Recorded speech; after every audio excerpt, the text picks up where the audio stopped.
Hi friends, welcome back to another episode of Generation Films. My name is Alan, and today we're going to be taking a break from our Most Heroic Soldiers of Humanity series by asking a very important and crucial question. If every version of Tom Cruise fought himself in a death match, who would win? Just as a preface, you guys might realize when I talk about Tom Cruise in movies, I oftentimes interchange his name with the character's name. That's simply because after much deliberation and watching many of his interviews, I've determined that Tom Cruise does not act or pretend to be these characters. Instead, what happens is he actually becomes these characters, and it's up to the film crew to follow him around and see exactly what he does. As we oftentimes talk about on this channel, I believe that Tom Cruise has undergone a Scientology blood magic ritual which gives him superpowers, including the power to assume other identities. Anyway, in this video we'll be going through the various versions that Tom Cruise has assumed in his life and talk about the pros and cons of each version. And at the end of this video, you guys will vote which version of Tom Cruise you think would win in a death match. Now, just because of the limitations of our polling system, we can only include 5 characters, so we'll try our best to select the 5 best versions of Tom Cruise. So as awesome as sports agent Tom Cruise or race car driving Tom Cruise or vampire Tom Cruise is, we're not going to be able to include every Tom Cruise.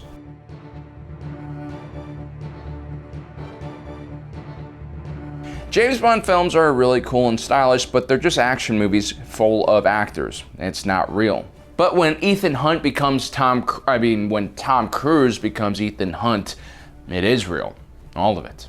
Ethan Hunt is Tom Cruise in super spy mode, even more so than when Tom Cruise shapeshifts into Jack Reacher or Roy Miller. Ethan Hunt is a part of the elite IMF unit. In this form, he's a well-rounded weapons expert. He's familiar with most modern firearms available to mercenaries and soldiers around the world. A qualified CQB expert and also an advanced marksman, he can shoot with the best of them. Ethan Hunt is also an excellent tactical driver. He also is skilled at riding motorbikes both on the street and on the dirt. Handling firearms while going $150 and doing drive-bys are all in a day's work. It's also important to note that almost every iteration of Tom Cruise knows how to ride a motorcycle or a motorcycle equivalent, but the Ethan Hunt version of Tom Cruise is at the prime of his riding skills. And that's important because how well you ride a motorcycle says a lot about how good of a person you are. Hunt can also pilot all different types of fixed-wing aircraft along with helicopters, which is ridiculously difficult to do. The man is also a world-class free climber, which helps him make vertical insertions. Tom Cruise also has some extraordinary grip strength, which allowed him to hold on to Katie Holmes for so long and has also allowed him to survive on the outside of the Burj Khalifa and also the outside of an Airbus 400 mid-flight. Ethan Hunt is also an expert at skydiving and performing halo jumps for stealth insertions. Hunt is also trained to defuse explosives and can use a variety of high-tech gadgets. He is clearly a man who has gathered enough skills and experiences for multiple lifetimes. Besides being a combat and weapons expert, what makes Ethan Hunt so dangerous is his superb infiltration skills. Using state-of-the-art technology and superb acting skills, Ethan can blend in with any crowd and pretend to be any person. After all, why shoot your way into a secured location when you belong there in the first place?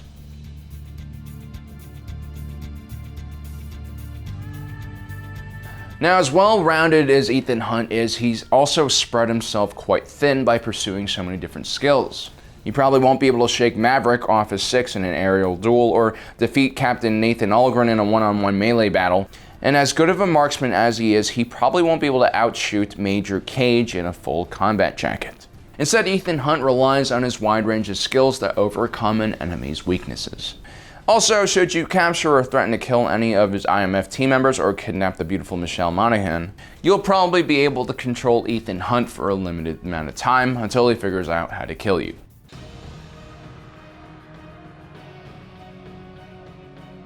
Like Voldemort, Tom Cruise cannot die because he's had his soul scattered into a bunch of pieces, which were given to the 9 Kings of Men, the 7 Dwarf Lords, and Nicole Kidman for safekeeping. That's why he rarely ever dies in movies, and when he does die, well, he's usually pretending. It's called acting. Which is why live munitions were actually used in this scene from Valkyrie, although the actors weren't told who actually had real bullets and who had blanks. But in the film Edge of Tomorrow, Tom Cruise, who plays William Cage, takes immortality to the next level. Major William Cage is an officer in the United Defense Force and an advertising and marketing ninja, most likely skills Tom Cruise had acquired when he is one of the top football agents in America. He used his skills to create propaganda to help humanity maintain its morale during the vicious war against the godless mimics. One day, his superior, General Brigham, demands that Cage join a human invasion of Normandy Beach and film it. In this life, Tom Cruise pretends to be a coward, which surprisingly he does pretty well. After all, we all know that the only thing to fear is not fear itself, but Tom Cruise. Anyway, the general has Cage arrested and sent to the front as a private. There he's put into an infantry unit, sealed into a combat jacket, and joins the human offensive against the mimics. Although Cage doesn't know how to fire the weapon on his exoskeleton, he somehow manages to kill a mimic alpha with a claymore, which as a result spilt its acid blood on his face, melting it. This gave Cage the ability to restart the day after dying. While this isn't usually a big deal for immortal Tom Cruise, who can't die in the first place, but the fact that he can travel back in time is quite unique. It allows him to basically repeat scenarios until he's able to win. Better yet, while his hit points and stamina bar resets, his memory doesn't. This gives him almost an infinite amount of times to practice and train to become the ultimate soldier, which means that very few soldiers know how to use the combat jacket as well as Major William Cage does.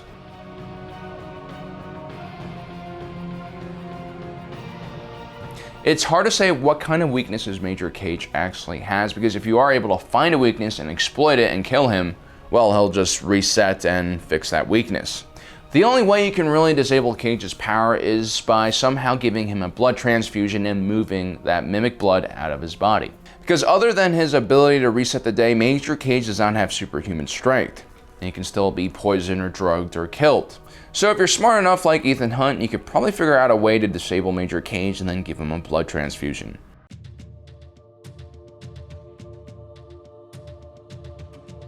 Gadgets are really fun, and so are vehicles, but if you come to depend on them when they break down, you're pretty much screwed. Especially when you're left all by yourself, naked and cold in some rural village in feudal Japan. Captain Nathan Algren was born in the British Empire and then immigrated to the United States, where he became a naturalized citizen. He was a veteran of the Civil War and the Indian Wars, and he suffered from PTSD after witnessing the massacre of innocent natives by American cavalry soldiers at the River Washita. Down on his luck and a complete drunk, he's saved by an old acquaintance from the army and takes up a job to train and lead the new Imperial Japanese Army against a samurai uprising.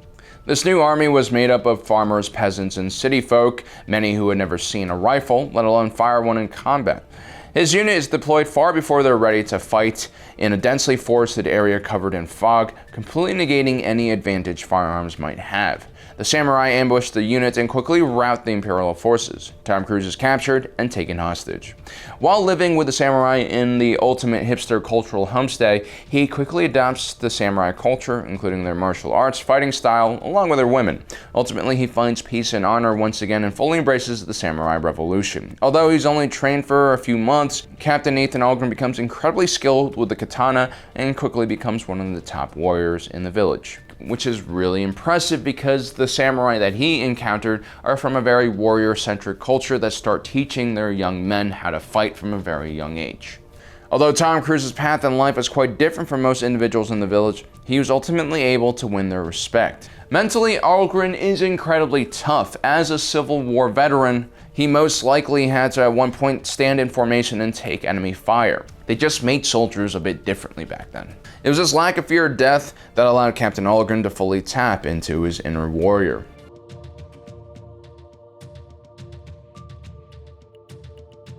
Although skilled with firearms and artillery weapons, at least in the samurai form, Tom Cruise is quite vulnerable to gunshot wounds and explosive artillery shells. He also seems to have a soft spot for the native population, which can be exploited.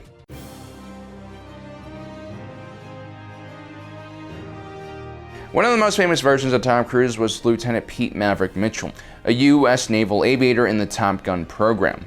The program was made up of some of the most elite pilots in the Navy. Maverick, who was as fearless as he was skilled, quickly rose to the top of the class. The bird they were training to fly was the F-14 Tomcat, a carrier-based interceptor designed to target Cold War-era long-range enemy bombers. The plane featured variable geometry wings that could automatically adjust each wing individually to create maximum lift to drag ratio, which made it extremely badass looking. The Tomcat was also massive and extremely fast. This muscle car of fighter jets was capable of hitting Mach 2.5 at altitude, putting our modern stealth jets to shame. Of course, this jet was designed during a different period of time when there were still line-of-sight engagements by fighter pilots. In the cockpit of this deadly fighter, Tom Cruise can maintain air superiority over almost every version of himself. With a weapons officer behind him, later versions of the Tomcat could actually track up to 21 targets simultaneously from almost 200 miles away. And if Tom Cruise needed, he could actually engage 6 versions of himself with air-to-air missiles all at the same time. Later versions of the F-14 were also fitted with ground attack options. Even Tom Cruise and exoskeleton would not be able to withstand an attack from a smart bomb.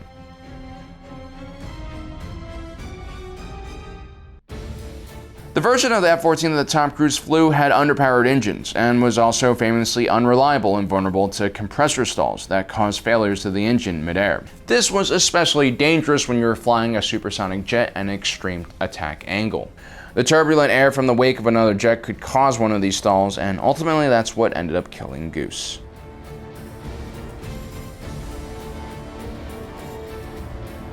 We thought about including vampire Tom Cruise in this video because vampires are immortal and have superhuman abilities, but we realized 2 things. 1, Tom Cruise is already immortal and already has superpowers, and 2, vampires are stupid. But you know what isn't stupid and extremely badass? A man with 1 eye and a hook for a hand trying to kill Hitler. Meet Tom Cruise as Colonel Klaus von Stauffenberg. As a German army officer, Klaus had taken a part of the German invasion of Poland in 1939, the invasion of the Soviet Union in 1941, and fought against the Allies in Tunisia in 1943, where he sustained several injuries from a strafing run by an enemy fighter. He lost an eye, hand, and several fingers as a result. Now, Klaus was from a noble family, and originally in the beginning of the war, he did support a lot of Hitler's policies. Shortly after helping invade Poland, he began expressing doubts in Hitler.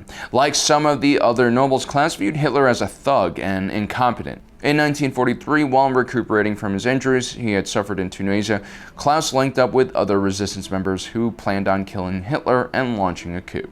This ultimately resulted in a failed assassination attempt on July 20th, 1944. The idea was to blow up Hitler's bunker at the Wolf's Lair in northern Poland.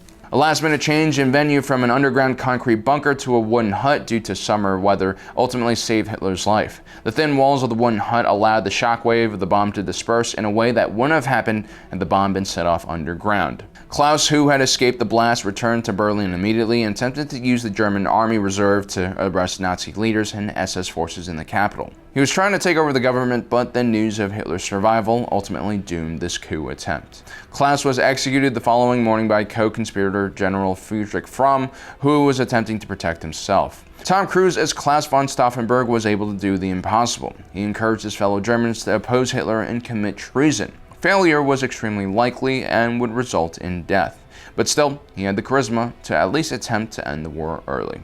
I mean, sure, his assassination attempt did begin after D-Day, but still, at least he tried. It's actually rumored that after he became Klaus in Valkyrie, historical pictures of Colonel Stauffenberg changed in appearance to Tom Cruise. This man is incredibly powerful.